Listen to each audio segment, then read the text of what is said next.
حدوث الأشياء.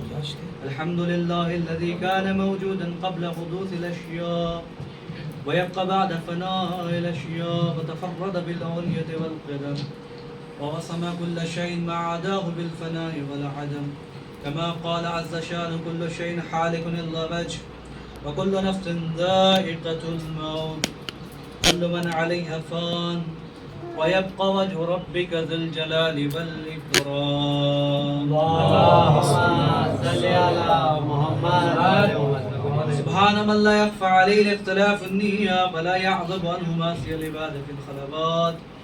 سبحان الله الذي منه خلقة العباد وإليه المعاد. فمن يعمل مثقال ذرة خيرا يره ومن يعمل مثقال ذرة شرا يره.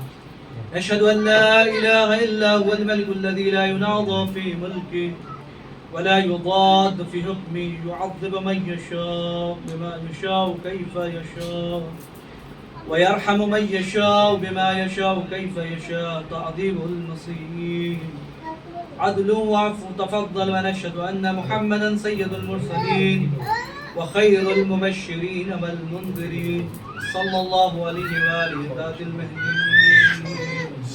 فمن ركب نجا سفينته ونجا واهتدى، ومن تخلف عنها ضل فغرق. وأوصيكم عباد الله بالاعتصام بالتقوى فإنه حبل مطيم عروة الوثقى، بمبادرتكم الموت قبل ولول بيداد العمل وعداد العمل الصالح قبل النضيف، فإنه وارد واقع ناظم. وإن تعظوا وإن تفروا منه أو كنتم في بروج مشيدة الله عبادي، فإن كل حي في الدنيا إلى فناء وكل مدة فيها إلى انتهاء، فوجبه كيف هذه الغفلة.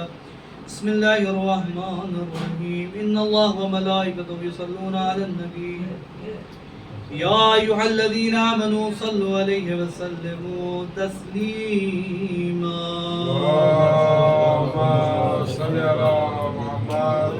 بسم الله الرحمن الرحيم. قال الله تبارك وتعالى في القرآن المجيد وقوله الحق. بسم الله الرحمن الرحيم. أولم يتفكر في أنفسهم ما خلق الله السماوات والأرض وما بينهما إلا بالحق وأجل مسمى. صلوات الله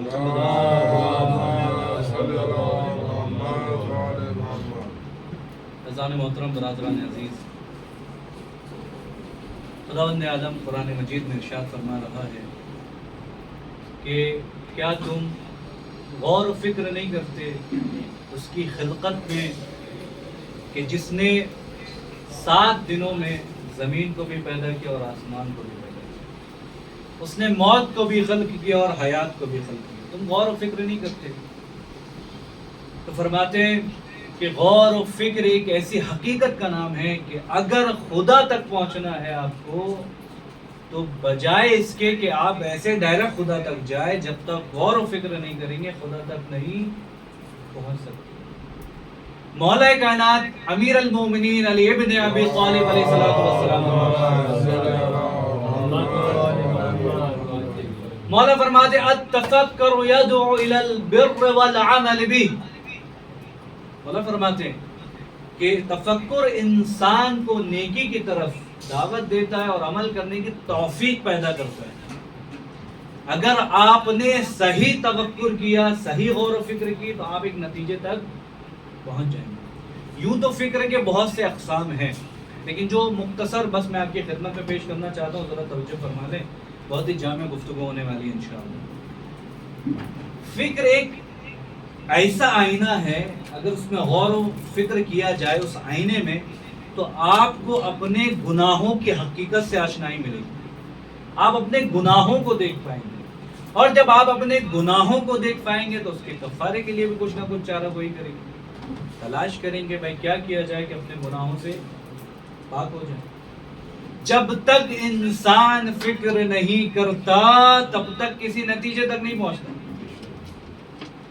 میں ایک مختصر سی مثال آپ کی خدمت میں پیش کر رہا ہوں۔ ربیعہ بن کعب ایک بہت مشہور شخصیت نہیں ہے، ایک چھوٹا سا غلام ہے، رسول اللہ کی خدمت کرتا ہے۔ رسول اللہ بیمار پڑے، 7 دن تک مسلسل اس نے خدمت کی۔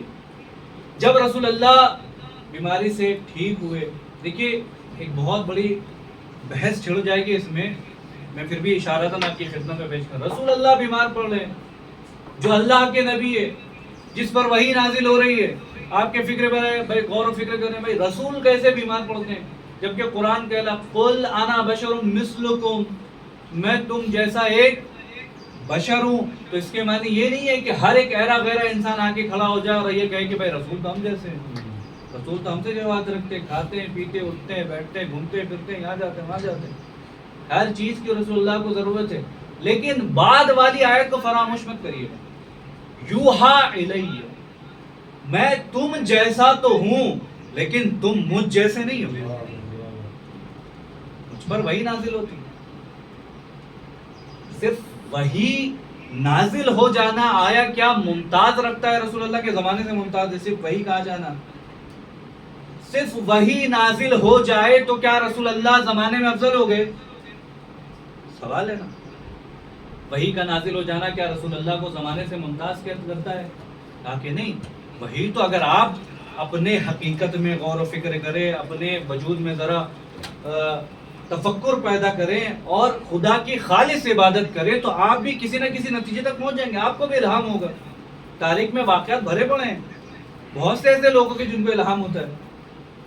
تو کیا آیا الہام کا نازل ہو جانا کیا وہ نبی سے افضل ہو جاتا ہے، امام سے افضل ہو جاتا ہے؟ بعض لوگوں کی فکریں ایسی ہیں. آپ اپنے عقیدے کو محفوظ رکھیے. رسول اللہ صرف وحی ہونے سے زمانے سے ممتاز نہیں ہے کہ وہی کہا جانا رسول اللہ کو ممتاز کرے، جبکہ قرآن نے قل انا بشر مثلکم یوحا الیہ. بھائی آپ یہ بھی تو دیکھیں وما ینطق عن الهوى ان هو الا وحی یوحا. رسول اللہ کلام نہیں کرتے مگر یہ کہ جب تک وحی پروردگار نازل نہیں. وما تشاءون الا ان یشاء اللہ، وہ جو چاہتا ہے اس کا رسول بھی وہی چاہتا ہے. یا یوں کہہ دوں خدا جو چاہتا ہے رسول وہی چاہتا ہے. ایک آسان چھوٹی سی اور مثال دے دوں. آیت تطہیر جو سب سے بڑی دلیل ہے اماموں کے لیے اور رسول اللہ کے لیے. انما یرید اللہ لیذهب عنکم الرجس اہل البیت ویطہرکم تطہیرا. آپ جائیے دیکھیے کہ رجس سے کیا مراد ہے. رجس سے کیا مراد ہے؟ مفسرین نے بحث کی، کافی لمبی بحث کی. آپ اس میں الجھ جائیے گا، اسی لیے خلاصتاً آپ کی خدمت میں پیش کر رہا ہوں. آپ رسول اللہ کے لیے ان غلاظتوں کو تصور مت کریے جو آپ کی زندگی پہ ہو رہا ہے. آپ جس سے قریب ہے ان کو اس سے قریب مت کریے. ان کا مقام الگ ہے، ان کی دنیا الگ ہے. آپ رسول کو سوچ نہیں سکتے. جس کی محبت میں آپ کو بنایا ہو، جس کی محبت میں کائنات بنائی ہو، وہ ہم جیسا کیسے ہو سکتے؟ لہذا آپ کو غور و فکر کرنا ہے کہ آیا رسول اللہ کی زندگی کیا ہے. بہرحال وہ بات کی بات. ربیہ بن کعب، رسول اللہ نے پوچھا بتائے تیری کوئی حاجت ہے، تو نے اتنی خدمت کی ہے، تو کوئی حاجت رکھتا ہے؟ تو ذرا اس نے لمحہ پر غور کیا کہ یا رسول اللہ اگر آپ مجھے ذرا فکر کا موقع دیں، کچھ وقت اگر آپ مجھے دیں تو میں آپ کو بتاؤں میں آپ سے کیا چاہتا ہوں. بھائی محنت کی جزا تو ہونی چاہیے نا، صلہ تو ہونی چاہیے. یہ تو ہم جیسے کم ظرفوں کا مسئلہ ہے کہ لوگ محنت کرتے ہیں لیکن آپ اس کو نتیجے سے دور کرتے، اس کی جزا سے آپ اس کو محروم کرتے. یاد رکھیے، یہاں پیغام دیتے جا رہا ہوں، آپ نے اگر دنیا میں کسی کو کسی کے جزے سے محروم رکھا ہے تو روز محشر آپ بھی اس جزا سے محروم ہیں. آپ بھی اس وقت تک داخل جنت نہیں ہوں گے جب تک پروردگار. دیکھیے ایک مسئلہ بتا دوں، رک کر رہا ہوں. خدا کیا کرے گا معلوم ہے روز محشر؟ خدا اگر آپ نے اس کے اعمال میں کوئی کوتاہی کی ہے، کوئی غلطی کی، اس کے شان میں گستاخی کی ہے تو کہیں نہ کہیں خدا آپ کو معاف کر دے گا. بھائی وہ رحمان الرحیم ہے اور اس کو زیب دیتا ہے کہ وہ آپ کو معاف کر دے. وہ ستار العیوب ہے، غفار الذنوب ہے، وہ معاف کر دے گا، کوئی بڑی بات نہیں. لیکن اگر حقوق الناس کی پامالی کی ہے نا، جب تک اس کی تلافی نہ ہو جائے، معافی نہ ہو جائے، وہ معاف نہیں کرے. اسی لیے تو قرآن کی آیت جو ہمارے لیے دلیل بنی ہوئی، کیا دلیل بنی؟ یوم یفر المرء من اخیہ وعمہ وابی وصاحبتی وبنی. لوگ ایک دوسرے سے بھاگ رہے ہوں گے. آپ جا کے تفسیر پڑھیے بھاگ کیوں رہے ہوں گے ایک دوسرے سے، تو آپ کو نتیجہ ملے گا. ہر انسان اپنے اعمال کی بنیاد پر وہاں پریشان ہے. ہر انسان بھاگ رہا ہے ایک دوسرے سے. وہ انسان کے جو دنیا میں کہتا تھا یہ میرا بچہ ہے، اس کے لیے میں جان دے دوں، میں نے بڑے نازوں سے پالا ہے. قرآن کہتا ہے یوم یفر المرء من اخیہ وامہ وبنی وصاحبتی وبنی.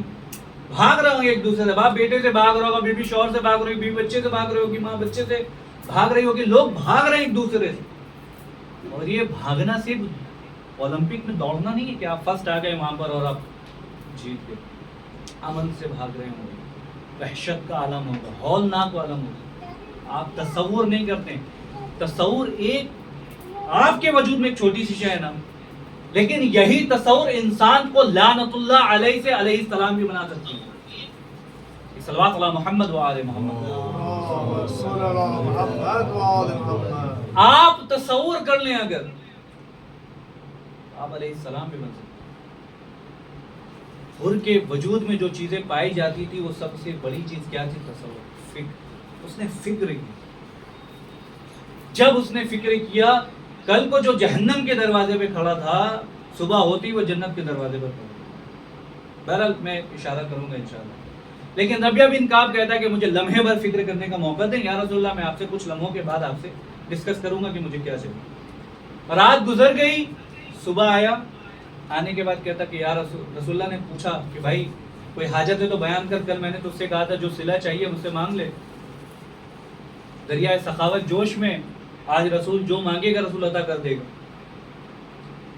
تو وہاں پر گفتگو ہوتے ہوتے اس نے کہتا ہے یا رسول اللہ اگر آپ کچھ دے سکتے ہیں تو فقط مجھے یہ دعا دے دیجئے کہ میں آپ کے ساتھ جنت میں ایک ساتھ رہوں اور داخل بہشت ایک ساتھ رہوں. یعنی ایک ساتھ داخل بہشت ہوں، جنت میں داخل ہوں، اور جنت میں آپ کے ساتھ ایک ساتھ رہوں. یعنی آپ کا ہمرکاب بننا چاہتا ہوں جنت میں، آپ کا دوست بننا چاہتا ہوں، آپ کا ساتھی بننا چاہتا ہوں. جنت میں مجھے آپ کا ساتھی چاہیے، آپ کی قربت چاہیے. رسول اللہ نے جب جیسے اس نے یہ پوچھا نا، جب یہ سوال کیا تو رسول اللہ نے پوچھا یہ بتا کہ یہ جو سوال ہے جو تو نے مجھ سے کیا ہے یہ تجھے کس نے بتایا؟ رسول اللہ اس کے ذہن کو سمجھ رہے تھے، رسول اللہ اس کی ذہنیت کو جان رہے تھے، اس کا ذہن کتنا محدود ہے. لیکن وہ بتانا چاہتے تھے کہ رسول اللہ ساری زندگی تک جب تک قیامت نہ آ جائے وہ آپ کے لیے پیغام رہے گا. رسول اللہ بتانا چاہتے ہیں تمہارے لیے. دیکھو یہ غلام کی فکر کہاں تک پہنچی. یہ بتا تجھے کس نے بتایا یہ دعا مجھ سے مانگنے کی؟ کہا یا رسول اللہ میں رات میں بستر پر لیٹا تو میں فکر کرتا رہا، رسول مجھ سے کہہ رہا ہے کہ مجھے کیا چاہیے. بھائی جب رسول اللہ کی بارگاہ میں کوئی چیز مانگ رہی ہے تو کوئی قیمتی شے ہونی چاہیے، وہ چیز ہونی چاہیے جو کبھی نہ ختم ہو جائے. میں نے دولت کے بارے میں سوچا لیکن بعد میں یہ خیال آیا تو دولت کو تو زوال ہونے والی چیز ہے، ابھی ہے کل ختم ہو جائے، پرسوں ختم ہو جائے. لہذا بعد میں مجھے یہ فکر آیا کہ میں کثرت اولاد مانگ لوں، طویل عمر مانگ لوں. لیکن میں نے پھر یہ سوچا کہ عمر تو ایک مدت تک ختم ہو جانے والی ہے، اولاد جو ہے اس جہان سے چلے جانے والے ہیں، تو میں ایسا کیا مانگوں کہ جو رسول اللہ کے ساتھ مجھے عطا ہو جائے اور رسول اللہ جو مجھے عطا کر دے. تو لہذا فکر کرنے کے بعد، ساری رات فکر کرنے کے بعد جو نتیجے پر میں پہنچا ہوں وہ نتیجہ یہ کہ میں چاہتا ہوں کہ جنت میں آپ کے ساتھ رہوں. رسول اللہ نے، اب وہ جملے ہیں یہاں پر، رسول اللہ نے لمحے بھر کے لیے اپنے سر کو نیچے کیا. سر اٹھانے کے بعد کہتے کہ جا اللہ تیری دعاؤں کو قبول کرے، اللہ تیری دعاؤں کو قبول کرے، لیکن شرط ایک یہ ہے کہ جب بھی میں نماز پڑھوں یا سجدہ کروں تو یہ میری مدد کرتا رہے. رسول جنت بھی بانٹ، لیکن جنت بانٹنے سے پہلے عزیزان محترم ایک شرط لگا دے رہے ہیں. اور شرط یہ لکھنے والوں نے لکھا، آپ دیکھ سکتے ہیں لکھنے والوں نے لکھا کہ رسول اللہ نے کہا کہ اللہ تیری دعاؤں کو قبول کرے، بات ختم ہو جاتی. رسول اللہ کو آگے بڑھنے کی ضرورت نہیں. یا رسول اللہ آپ نے اگر کسی کو عطا کر دیا تو وہ آپ نے عطا نہیں کیا، گویا اللہ نے عطا کیا. قرآن کہتا ہے وما رمیت اذ رمیت الا رما. اللہ، رسول اللہ نے اگر کوئی کنکری پھینکی بھی ہے تو صرف رسول نے نہیں پھینکی، وہ خدا نے پھینکی ہے. اگر آپ کسی کو کہہ دیتے کہ جا اللہ تیری دعا کو قبول کرے، گویا ہو جاتا. لیکن یہ شرط لگانے کی کیا ضرورت تھی کہ جب بھی میں عبادت کروں یا سجدہ کروں تو مجھے مدد کر دے گا؟ گویا رسول اللہ یہ بتانا چاہتے ہیں کہ دیکھو جنت کوئی معمولی شے نہیں ہے، اگر وہاں تک پہنچنا ہے تو آپ کو رسول اللہ کی مدد کرنی پڑے گی. حضرات محترم، خدا قسم جنت اتنی قیمتی شے ہے کہ رسول اللہ ایسے نہیں بانٹ رہے ہیں، شرط لگا کر بانٹ رہے کہ دیکھو اگر جانا ہے تو تمہیں عبادتوں میں مدد کرے گا. لیکن اللہ اکبر، ایمان کا چاہنے والا کیسا ہوتا ہے. بہلول یہاں سڑکوں پر بیٹھ کے جنت بانٹے، زبیدہ جا جنت لے کے جا، 1 درہم میں جنت تجھے عطا کر دوں گا. امام کا چاہنے والا جنت بانٹ رہا ہے، بغیر کسی شرط و شروط کے جنت بانٹ رہا ہے، لے کے جا جنت۔ جنت تو وہاں ہے جہاں امام ہے، جنت تو وہاں ہے جہاں رسول ہے۔ کس کو جنت کی خواہش ہے؟ آپ کو جنت کی خواہش ہے؟ ہم کو تو نہیں خواہش جنت، یہ کہہ دینا بڑی آسان بات ہے، لیکن اس پہ کھرا جب اتریں گے تو بہت مشکل ہے۔ لیکن عزیزان محترم، ایک آسان راستہ آپ کی خدمت میں پیش کرتا ہوں، جہاں تک آپ سیدھا جنت میں چلے جائیں گے، سیدھا جنت میں چلے جائیں گے۔ فقط ایک چیز امام نے وعدہ کیا، ایک چیز، وہ میں آپ کی خدمت میں پیش کروں اور آپ کی زحمتوں کو تمام کروں۔ آپ اگر جنت حاصل کرنا چاہتے ہیں، سب سے چھوٹی چیز یہ ہے کہ امام کے چاہنے والوں کو راضی کریے۔ ہر وہ شخص جو امام سے محبت کرتا اس کو راضی رکھیے، ہر وہ شخص۔ آپ کو صرف نہیں دیتا کہ اگر کوئی گناہ گار ہے تو اس کے گناہ کو سر عام کرے۔ ہماری کیا اوقات ہے؟ ہماری کیا اوقات ہے کہ ہم کسی کے گناہ کو ظاہر کریں؟ اللہ ہم سب کو ان چیزوں سے محفوظ رکھے۔ سب سے زیادہ امام اس چیز پر ناراض ہوتے ہیں کہ تم دوسروں کو حقیر سمجھتے ہو۔ تم اپنے وجود میں خود غور و فکر کرو کہ تمہارا وجود کیا ہے۔ تم کسی کو حقیر اور ذلیل نہ کرو، کیونکہ نہیں معلوم خدا کی بارگاہ میں کون کتنا قیمتی ہے، نہیں معلوم۔ امام ناراض